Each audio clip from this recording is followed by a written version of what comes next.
La mecanización en la cosecha de yerba mate ya llegó. Muchos productores buscan avanzar en ese proceso probando diferentes alternativas. Un eslabón imprescindible son los industriales, que tienen la capacidad de hacer las máquinas y pueden también hacer aportes importantes. Los investigadores del INTA visitaron a un reconocido fabricante de la ciudad de Oberá para intercambiar ideas. Nunca pensamos que de este taller íbamos a estar fabricando máquinas de yerba, al menos yo. Pero bueno, fue una inquietud de mi hijo, que cuando se recibió de ingeniero me dijo, che, ¿qué más hay por hacer acá? Y le digo, bueno, nosotros hacemos máquinas de té, pero siempre hay consultas para ver si podemos hacer algo para la yerba. Y bueno, así que fuimos recorriendo el camino, fuimos viendo unas experiencias de otros productores, ¿no es cierto?, que ya tenían pruebas hechas con máquinas, y empezamos a recorrer el camino. Y bueno, y hoy nos convertimos en vendedores de máquinas de yerba y conociendo los yerbales también. Y bueno, estamos recorriendo ese proceso, ¿no es cierto?, de cambio, que bueno, que puede ser dos etapas, ¿no es cierto? Una es transformar un yerbal viejo para estas máquinas o directamente planificar una plantación nueva adaptada a estas máquinas. ¿Qué es lo que piensa un industrial cuando tiene que pensar una cosechadora para ese tipo de yerbal? Sí, bueno, primero es como industrial, ¿no es cierto?, como metalúrgico uno piensa, bueno, tratar de hacer una máquina, bueno, que resista todo ese tipo de cultivo, el tipo de, bueno, el suelo. Pero está también el desafío de cómo va a responder esa planta a la mecanización, ¿no? Cómo se va a comportar y bueno, y es un desafío que lo asumimos en conjunto con los productores, ¿no es cierto? Bueno, estamos trabajando también con el INTA para hacer análisis, toma de datos y bueno, y entonces uno pone en la cabeza, ¿no es cierto?, todas estas cuestiones, pero a ver, nosotros queremos también que el productor que lleva nuestra máquina esté conforme con el trabajo y le sea rentable. Es un costo, ¿no es cierto? Y bueno, entonces todas esas cuestiones uno las tiene que analizar y bueno, están en la cabeza de uno. ¿En qué punto estamos con las máquinas? Hoy estamos trabajando justamente después de haber vendido más de 80 máquinas. Tenemos más de 80 clientes, 80 máquinas que están cosechando en 80 lugares distintos. Yerba mate, ¿verdad? Solamente yerba mate, ¿tá? Con 80 pruebas distintas. Entonces, bueno, mi trabajo es eso, estar cerca de ellos, ir analizando para ver cómo seguimos. A medida que se van formando los yerbales, también las máquinas se van transformando y bueno, y vamos haciendo ese tipo de mejora y vamos probando a medida que los yerbales van creciendo también. Entusiasmame, decime qué logra una máquina en cuanto a cantidad de cosecha, volúmenes y todas esas cuestiones. Bueno, hoy los datos que tenemos es que una máquina normal, en un yerbal normal, que ya se empezó a mecanizar hace 4 o 5 años, ya está en un promedio de 10.000 kilos por día de cosecha, entre 3 personas.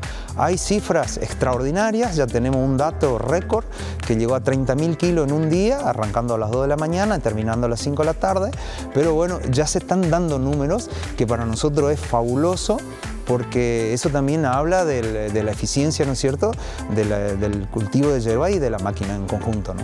Pero me hablas de nuevos desarrollos también. Escuché en la conversación que tenías con los técnicos que también estás pensando nuevas máquinas que ayudan a tener por ahí un operario menos o 2 operarios menos para acomodar la yerba que cae ahí en el canasto, ¿no? Sí, ya hace 3 años fabricamos una máquina de yerba que es transmisión hidráulica, tiene cabina, bueno, tiene el confort de aire acondicionado, todos los equipos, pero esa máquina en particular es transmisión hidráulica, es 4x4, tiene el ingreso de la yerba por el medio, no por el lateral como las máquinas tradicionales de tractor, y eso permite que tenga un rendimiento casi 3 veces mayor a la de un tractor. Un tractor te va a estar cosechando 2,5 hectáreas a 3 hectáreas por día, mientras que esta máquina tiene un rinde entre 7 y 9 hectáreas por día que ya está probada. ¿Qué grado de especialización tiene que tener un operario que trabaja con estas máquinas o un obrero que trabaja en alguna de los sectores de esta A máquina? mí me toca entregar las máquinas, entonces soy el que doy la capacitación, le doy charla de seguridad, higiene, todo lo que tenga que ver con mantenimiento. Pero no, básicamente un operario que maneja un tractor puede operar esta máquina con los cuidados, ¿no es cierto?, del terreno, de la parte operativa de la máquina, pero no es nada complicado. Entrar con máquinas para cosechar yerba implica pensar la organización de los lotes.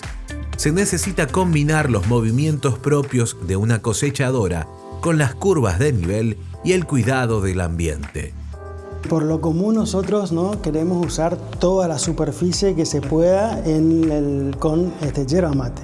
Bueno, en este caso no vamos a poder usar todo lo que querramos nosotros, sino lo que nos permite la máquina. Y la máquina hoy en día nos dice que una calle, un ancho de calle mínimo debería ser 6 metros. Algunos optan por 8, pero un mínimo de 6 metros, porque luego al fin y al cabo nos va a quedar una calle de 5, con una plataforma que tenemos hoy en día, la máquina que por ahí más se suele ver, ronda los 3 metros. Bueno, esto hace que tengamos que tener una calle lo suficientemente ancha para que la máquina circule de una manera eficiente y no tener que estar haciendo paradas para poder girar, doblar. Lo mismo con las esquinas, redondeadas o con ochava, para que ese radio de giro sea un poco más apropiado a la máquina y al camión que recibe esa cosecha. Todo esto también combinado con las curvas de nivel. Totalmente. Lo que sugiere una complicación a la hora de armar el lote, ¿no? Totalmente. A ver, si entramos en eso, lo ideal es que las calles, al menos las principales, acompañen la curva de nivel. Luego, tal vez necesariamente haya que cortar un cuadro para que los líneos no nos queden un poco largos. Estamos hablando de líneas de 130 metros, 120 metros. No deberían superar eso, todo depende de la máquina, ¿no? Pero más o menos, entonces, indefectiblemente los líneos internos, digamos, de los lotes, quizás vayan un poco a favor de la pendiente.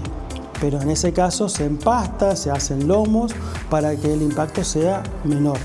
Pero luego las calles principales tranquilamente pueden ir acompañando las curvas a este nivel.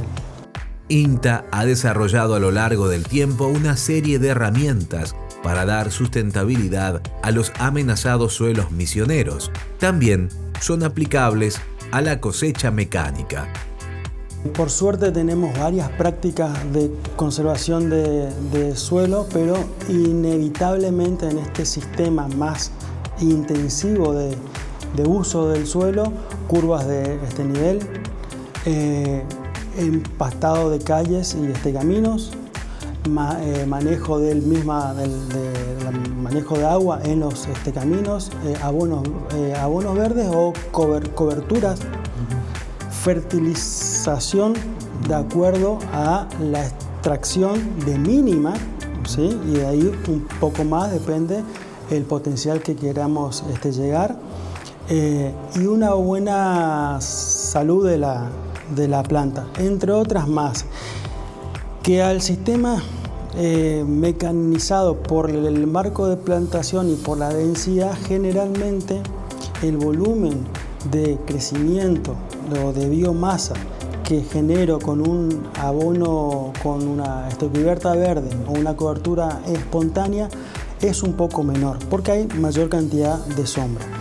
Entonces yo recomendaría ya ir pensando en preparar alguna enmienda como algún compost para incorporar a cada tanto al suelo.